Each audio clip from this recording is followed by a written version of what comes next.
Furniture షాప్‌కి owner విషయంలో బాలు ఇచ్చిన తీర్పుకి రోహిణి మండిపడుతుంది. ఇక ప్రభావతి చేసిన పనులు, బాలు ఇచ్చిన తీర్పుతో రగిలిపోయిన రోహిణి చివరికి మనోజ్ మీద ఆగ్రహం వ్యక్తం చేస్తుంది. "అసలు నువ్వు నా కోసం నిలబడ్డావా? ఇన్ని జరుగుతూ ఉంటే సపోర్ట్ చేశావా? నిన్ను చేసుకున్నందుకు నాకు ఈ అవమానాలు కావాల్సిందేలే" అని తిడుతూ ఉంటుంది మనోజ్‌ని రోహిణి.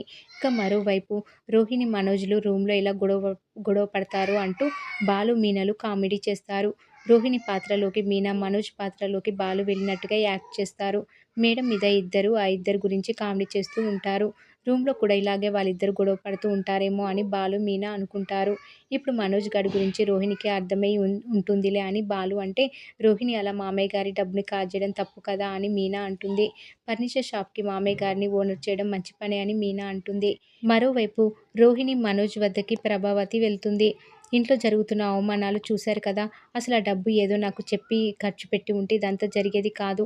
డబ్బులు ఇంట్లో ఇవ్వకపోతే మనకు విలువ ఉండదు. మీ నాన్నను అడుగు. మలేషియా మామతో డబ్బులు పంపించమని అని రోహిణికి చెప్తుంది ప్రభావతి. మీకంత ఆస్తి ఉంది. కనీసం ఈ మాత్రం సాయం చేయకపోతే ఎలా అని రోహిణిని నిలదీస్తుంది ప్రభావతి.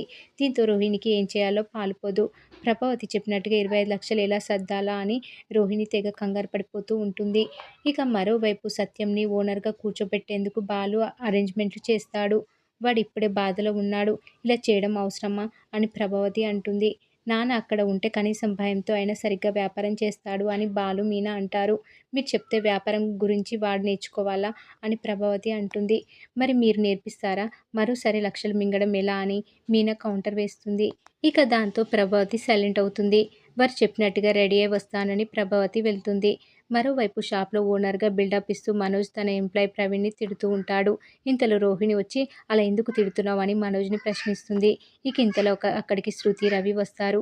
"మీరెందుకొచ్చారు? ఏమైనా కొనడానికి వచ్చారా?" అని రోహిణి ఓవర్ యాక్షన్ చేస్తుంది. "బాలు, మీనా రమ్మన్నారు. అందుకే వచ్చామని" శృతి, రవి అంటారు. ఇంతలో బాలు, మీనా, సత్యం, ప్రభావతి అందరూ విచ్చేస్తారు. "రేయ్! అందరిని ఎందుకు తీసుకొచ్చావురా?" అని బాలుని మనోజ్ అడుగుతాడు. "నిన్ను ఓనర్‌గా పీకేసి నాన్నని ఆ స్థానంలో కూర్చోబెట్టే ఫంక్షన్" అని బాలు చెప్పడంతో మనోజ్ షాకవుతాడు. "అమ్మా! వీడేంటి ఇలా అంటున్నాడు" అని మనోజ్ అంటాడు. "మీరు నమ్మక ద్రోహం చేసి మోసం చేశారు. ఎవరి కర్మ ఎలా ఉంటే అలా జరుగుతుంది" అని ప్రభావతి అంటుంది. "అంతా వాడి చేతిలోనే పెడితే ఎగిరి తన్నిపోడు అని నమ్మకం ఏంటి" అని మనోజ్ గురించి బాలు ప్రశ్నిస్తాడు. "నేను అలాంటి వాడిని కాదు" అని మనోజ్ అంటే, "భార్య మాటలు విని లక్షలు మింగినోడివి నువ్వు చెప్తున్నావా" అని బాలు కౌంటర్లు వేస్తాడు. "నాన్న రిటైర్మెంట్ డబ్బుల కోసం నేను, రవి ఆశపడలేదు. కానీ ఆ డబ్బులు వస్తే రవిగాడు ఓ రెస్టారెంట్ పెట్టుకునేవాడు. నాకు ఈ ఈఎంఐలు తప్పేవి. ఇప్పుడు నీ వల్ల రవిగాడు ఎవరి దగ్గరో చెఫ్‌గా పనిచేస్తున్నాడు. నీకింత స్వార్థం ఏంట్రా? నాది ఏమైనా శాడిజం అనుకుంటున్నావా? సిగ్గు తెచ్చుకొని బాగుపడతావని ఇలా అంటున్నాను. ఈ డబ్బులో మన డబ్బు, నాన్న శ్రమ ఉంది. ఇంక నువ్వు మోసం చేస్తే నాన్న కష్టం వృధా పోతుంది. అందుకే ఇప్పుడు జాగ్రత్త పడుతున్నామని" మనోజ్‌కి చివాట్లు పెడతాడు బాలు. "మీ నాన్న కష్టానికి ఏ కొడుకులు ఇవ్వనంత విలువ బాలు, రవి ఇస్తున్నారు. మనకు నచ్చని వారు చెప్పినంత మాత్రాన మంచి కాకుండా పోతుందా? ఇక నోరు మూసుకొని ఉండు" అంటూ మనోజ్‌కి ప్రభావతి వార్నింగ్ ఇస్తుంది. ఇక సత్యంని ఓనర్‌గా కూర్చోబెడతాడు బాలు. నౌకరుగా మారిన మనోజ్‌కి మరో నౌకరు ప్రవీణ్ కౌంటర్లు వేస్తాడు. "ఓనర్ అన్న పొగరుతో నన్ను తిట్టావు. ఇప్పుడు నువ్వే నౌకరివి అయ్యావు. పాపం ఎక్కడికి పోదు" అని కౌంటర్లు వేయడంతో మనోజ్ రగిలిపోతాడు. కోపంతో మనోజ్ వెళ్ళిపోతే "వాడెక్కడికి పోతాడు? మళ్ళీ వస్తాడులే" అని ప్రభావతి అంటుంది. ఇంతలో సబ్ డీలర్స్ వచ్చి ఇచ్చిన అడ్వాన్స్‌కి ఫర్నిచర్ ఎందుకు పంపించలేదు అని మనోజ్‌కి వార్నింగ్ ఇస్తారు. "షాప్‌ని తీసుకుంటాం. మీ మీద కేసులు పెట్టి జైలులోకి పంపిస్తామని" చెప్పడంతో మనోజ్‌ని బెదిరిస్తారు. ఫోన్ చేస్తే కూడా లిఫ్ట్ చేయడం లేదు.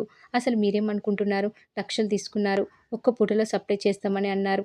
పద పోలీస్ స్టేషన్‌కి. రోహిణి గారు కూడా రావాలి" అని సబ్ డీలర్స్ అంటారు. ఇంతలో ముంబై నుంచి ముఖేష్ కూడా దిగుతాడు. సబ్ డీలర్స్‌కి నచ్చజెప్పి అక్కడి నుంచి పంపించేస్తాడు. "అసలు మీరు ఆ డబ్బు మాకెందుకు కట్టలేదు? ఫర్నిచర్ ఎందుకు కొనలేదు?" అని ముఖేష్ అడుగుతాడు. ఇక ప్రభావతి ఏదో చెప్పబోతే "మీ వల్ల ఇలా తయారయ్యాడు. మీరు ఆగండి" అని ముఖేష్ కౌంటర్ వేస్తాడు. "ఏం జరిగిందో చెప్పు బాలు" అని ముఖేష్ అడుగుతాడు.